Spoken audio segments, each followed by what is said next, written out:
Fierce clashes have erupted again on the Gaza-Israel border, with Palestinian officials reporting hundreds of people injured. More than 30 Palestinians have been killed by Israeli gunfire since the start of Flag Friday demonstrations 2 weeks ago. Another man died this Friday, the Palestinian Health Ministry says. Protesters want refugees to be allowed to return to ancestral land now in Israel.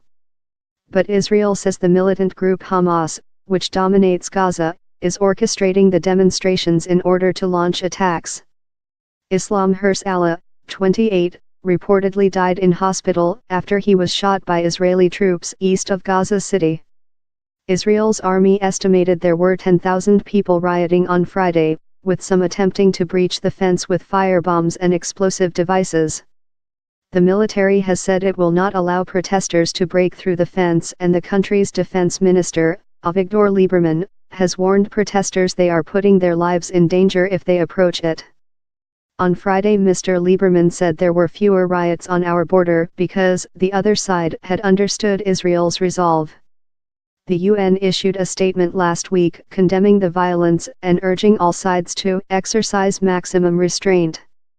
Organizers call the rolling protests the Great March of Return.